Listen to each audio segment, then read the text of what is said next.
नमस्कार traders, welcome to train the traders TTT your own YouTube channel. Learn to earn, अब loss होगा बंद।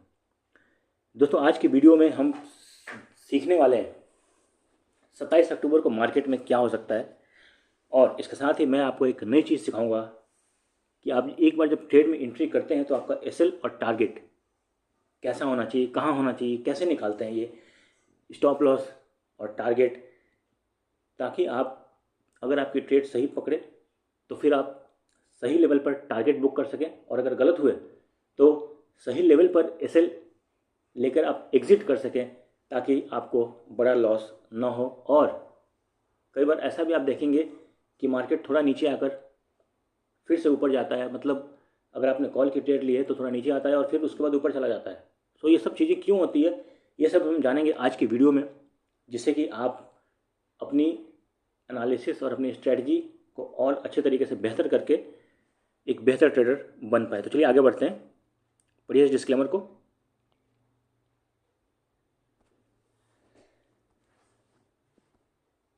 अब दोस्तों, दुनिया में कई सारी चीज़ें चल रही हैं, उसमें जो चीज़ें हमें इम्पैक्ट करती है वो मैं आपको बताना चाहूँगा।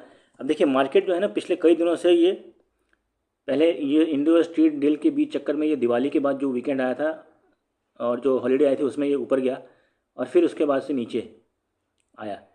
अब ये क्यों आया? देखिए, मैंने हमेशा से अपनी वीडियोस को, अगर आप मेरी वीडियोस को फॉलो कर रहे होंगे तो मैंने हमेशा से बताया कि ये जो न्यूज़ है ना, ये बस हमें और आपको ट्रैप करने के लिए बनाया जाता है। अब जिन लोगों ने इस लेवल पर खरीदा होगा आज वो लॉस में नीचे बैठे होंगे, ठीक है। और यहाँ पर जो होते हैं ये बड़े बड़े इंस्टीट्यूशंस होते हैं, ये यहाँ पर अपने निकलने के लिए ऐसी न्यूज़ फैलाते हैं।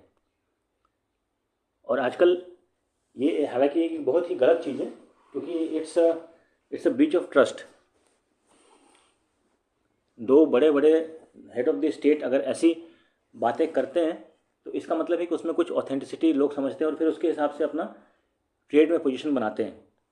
लेकिन और ये अभी से नहीं, ये अगर मैंने पहले भी वीडियोज़ में बताया था कि इन बड़े बड़े न्यूज़ के चक्कर में ट्रैप नहीं होना है। क्योंकि देखिए, मार्केट जो है ना, दो चीज़ों पर काम करती है, प्राइस और साइकोलॉजी। अगर आप इस चीज़ को अच्छे से समझ गए तो आप कभी भी इस तरह के ट्रैप में नहीं फंसोगे। जिस आदमी ने एक लेवल पर ख़रीदा है वो कहीं ना कहीं जाकर बुक करेगा, और जब बुक करेगा, अभी आदमी कौन है? ये बड़े बड़े इंस्टीट्यूशंस हैं। ये इन लोगों ने अगर किसी एक पॉइंट पर ख़रीदा है तो ये ऊपर ले जाकर कभी ना कभी इसको डंप करेंगे, जो मार्केट को नीचे गिराएगा। चाहे मार्केट कितना ही ऊपर बढ़ता रहे बढ़ता रहे बढ़ता रहे, कभी ना कभी तो ये यहाँ पे डंप करेंगे और ये नीचे शार्पली गिरेगा। और जब मार्केट नीचे गिरता है तो बहुत ही शार्प गिरता है।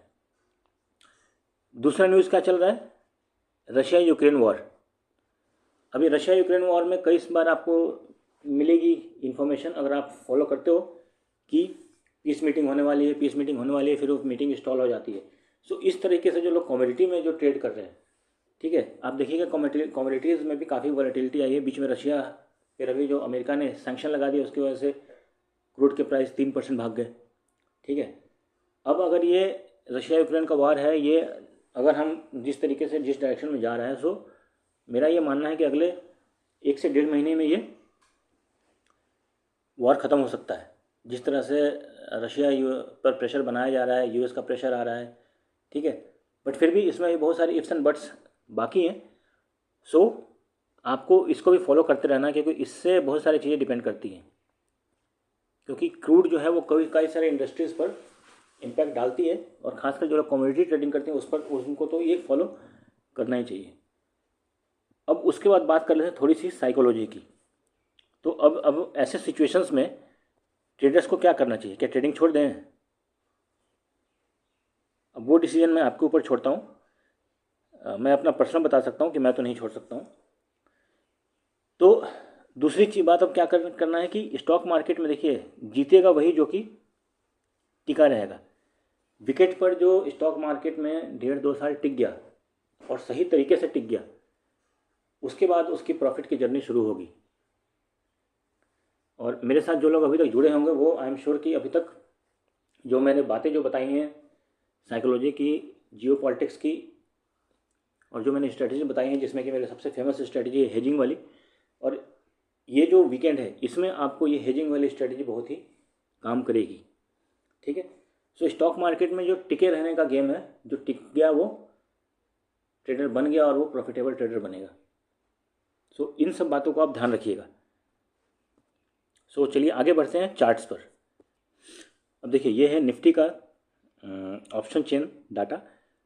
सेंसिबल के ऐप पर, सेंसिबल के हमने उसके ऐप पर इसको इस्तेमाल किया है।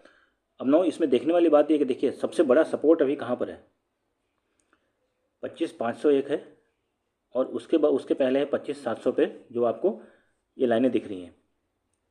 25,800 पर मार्केट थोड़ी देर बिता सकता है, और उसके बाद में जिस डायरेक्शन में जाएगा उस डायरेक्शन में आपको ट्रेड लेनी है। 26,000 पे अगर मार्केट जाता है तो ये बहुत ही स्ट्रॉन्ग रेसिस्टेंस का काम करेगा। सो ये तो ऑप्शन चेन का डाटा बता रहा है कि सपोर्ट और बड़े बड़े सपोर्ट और रेसिस्टेंस कहाँ बन रहे हैं। तो कहाँ बन रहे हैं, 25,500 पर और 26,000 पे। उसके बीच में एक 25,700 पर एक सपोर्ट है और 25,900 पर एक रेसिस्टेंस है। 25,800 पर लड़ाई चलेगी, क्योंकि देखिए यहाँ पर जो है वाई इन लैक्स 87 है और यहाँ पर 73 है। LTP यहाँ पर 84 है और 100, तो कोई ज़्यादा डिफरेंस इसमें नहीं है। सो अब ये मंडे को हम देखेंगे कि राइटर्स किस तरफ बायस हो रहे हैं या फिर किस तरफ मार्केट की डायरेक्शन को मोड़ते हैं। ओके चलिए, तो फिर अभी लेवल देखते हैं, लेवल क्या हो सकते हैं। सो मेरा मानना है कि देखिए यहाँ पर 5 मिनट्स टाइम फ्रेम पर अगर हम देखें तो ये 200 जो डेमा है ये भी यहाँ पर है 25,850 के आसपास में, और ये 750 के आसपास में ये 10 डेमा है। सो जब भी ऐसे सिचुएशंस आते हैं तो यहाँ पर आपको वेट करना है कि मार्केट पहले इन दोनों मूविंग एवरेजेस को किसी एक तरफ से तोड़ दे। सो अभी मार्केट जब फंसा हुआ है तो हमें क्या लेवल ध्यान रखना है, 25,750 से 25,850, ठीक है। अच्छा हाँ, इससे मुझे याद आया कि मैंने आप लोग को फ्राइडे को क्या पिछले वीडियो में क्या बताया था कि मार्केट फ्राइडे को कैसे रिएक्ट कर सकता है इतनी वॉलेटिलिटी के बाद। अब आप इस चीज़ को ध्यान दीजिएगा, मैंने क्या बताया था कि मार्केट अगर 25,800 के नीचे गिरे तो आप 60-70 पॉइंट तक इसको ट्रेल करिएगा। अब देखिए हुआ क्या है, ये है 25,800 का जोन। अब मैंने यहाँ पर क्यों बोला था कि 25,800 को टूटने दीजिए, ये देखिए यहाँ से भी फॉल मिला है, अच्छी बात है, मिल गया, कोई बात नहीं। लेकिन यहाँ से आप देखिए कई बार मार्केट ने क्लियर मूव नहीं दिया है। अगर इन लोगों ने कई लोगों ने ट्रेड लिया हो तो यहाँ पर कई बार वो ट्रैप भी होंगे। और होता ही है कि रिटेल ट्रेडर जब एक बार स्टॉप लॉस ले लेते हैं 1 से 2 ट्रेड में, उसका तो नहीं लेते हैं और फिर मार्केट उसी डायरेक्शन में जाता है, ठीक है। सो क्लियर मूव यहाँ पे कब मिला, जब एक बार 25,800 को मार्केट ने यहाँ पे तोड़ा और ये देखिए इसके बाद से इसने काफ़ी अच्छा खासा मूव दिया है, ठीक है। सो इसीलिए मैं बताता हूँ कि लेवल्स का हमेशा ध्यान रखिए, क्योंकि लेवल्स हमेशा अच्छे काम करते हैं। सो इसी तरीके से मंडे को भी आपको इसी लेवल्स का ध्यान रखना। अगर यहाँ से मार्केट टूटे, और फिर देखिए टूटा भी कितना, ये आपको मैं लेवल्स दिखा देता हूँ। देखिए 720 तक आया ये, ठीक है। और मैं क्या हमेशा बताता हूँ कि आप 60 से 70 पॉइंट्स को ही चेज करें, और उसके बाद फिर आप अपना प्रॉफिट कम से कम, अगर आप 2 लॉट से ट्रेड करते हैं तो 1 लॉट तो आप ट्रेड कर दो, दूसरे को आप बाइंग प्राइस पे ले आए, ताकि ये आपकी प्रॉफिट बनी रहे। तो जिन लोगों ने ज़्यादा लालच किया होगा फिर दोबारा वो ट्रैप हो गए होंगे, बाद में उसने मार्केट को शायद कुछ लॉस या फिर नील प्रॉफिट नील लॉस में अपने ट्रेड को बुक किया होगा, ठीक है। ओके, अब मैंने आपको बताया था कि आपको ये प्रॉफिट मतलब कि टारगेट और एसएल कैसे निकालना चाहिए, ठीक है। सो अभी मैं आपको ले चलता हूँ बड़े टाइम फ्रेम पर। अभी सपोज़ कीजिए कि आपने ट्रेड यहाँ पर बना ली 25,850 के आसपास में, 850 के ऊपर मार्केट सस्टेन कर रहा है, आपने ट्रेड बनाई। अभी आपको क्या करना है कि आ जाना है बड़े टाइम फ्रेम पर। सो आपने क्या देखा कि मार्केट क्या कर रहा है, 25,850 के बाद ये देखिए अब यहाँ पर कोई भी जोन नहीं है, ठीक है। अगर हम 5 मिनट्स के टाइम फ्रेम पर चलें, ठीक है। सो यहाँ पर आपको क्या करना है, स्टडीज़ में जाना है और आपको लगाना है यहाँ पर 200 एवरेज, मूविंग एवरेज लगाना है।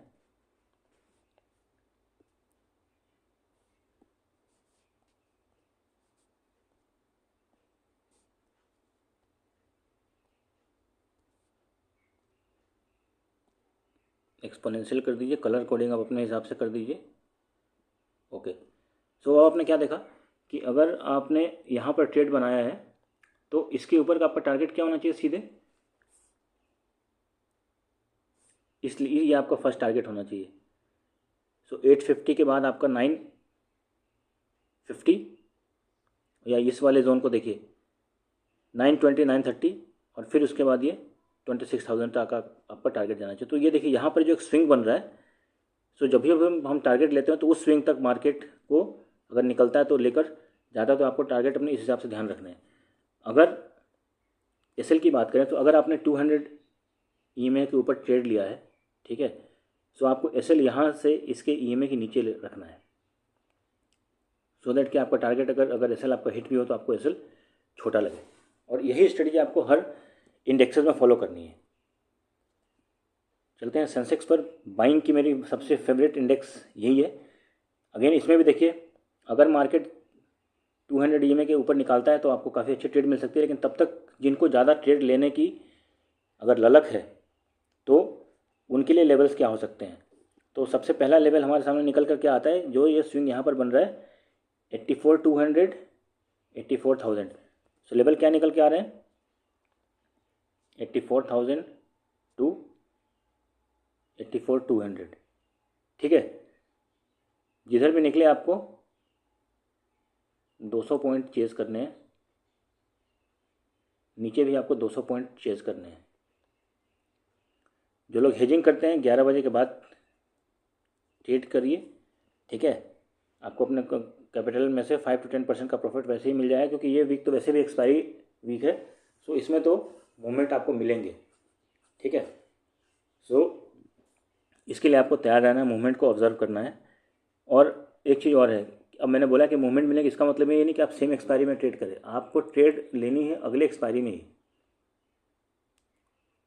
ठीक है। तब आप अपने कैपिटल को प्रोटेक्ट कर सकते हैं। मैंने आज क्या बताया साइकोलॉजी में कि मार्केट में वही टिकेगा जो कि अपने कैपिटल को प्रोटेक्ट करके रख सकता है। It's like a game of test cricket, जिसपे कि पिच पे टिके रहने पे आप मैच जीत सकते हैं। सो ये स्ट्रेटेजी आपको फॉलो करनी है। लेवल्स मैंने आपको बता दिए, 84,000 से 84,200 के बीच में कुछ नहीं करना है। जिस तरफ मार्केट निकले उस तरफ आपको फॉलो करना है। फॉलो कीजिए, मैं बता रहा हूँ, जो मैंने आपको ईएमए स्ट्रेटेजी जो बताई है उस स्ट्रेटजी को फॉलो कीजिए, आपको इस वीक में ट्रेड मिलेंगे। अभी चलते हैं बैंक निफ्टी के चार्ट पे। बैंक निफ्टी में भी लेवल्स बहुत ही सिंपल हैं।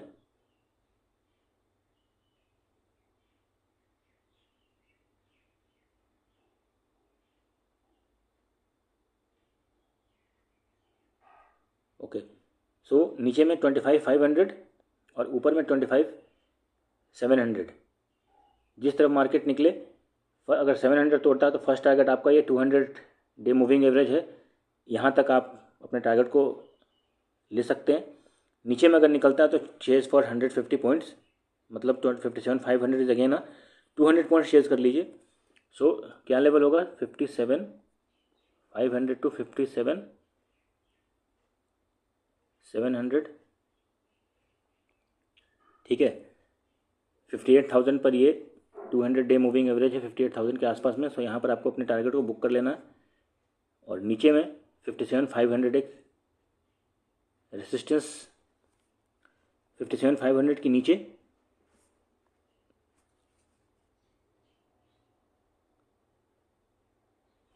200-250 पॉइंट, 200 पॉइंट आप 150 पॉइंट आप चेस कर सकते हैं। सो 57,500 टू 57,700, यहाँ आपका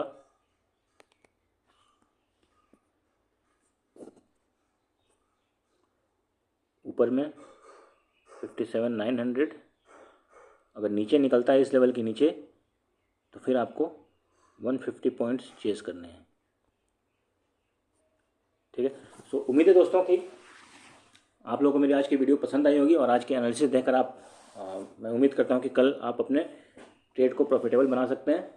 तब तक के लिए बने रहें, like share subscribe and comment, और कमेंट करके हमें बताते रहें कि हमारी स्ट्रेटजीज़ और हमारी एनालिसिस आपको कैसी लग रही है और आपको अभी तक उससे कितना फ़ायदा हो चुका है। सो तब तक के लिए keep learning, happy trading, happy learning.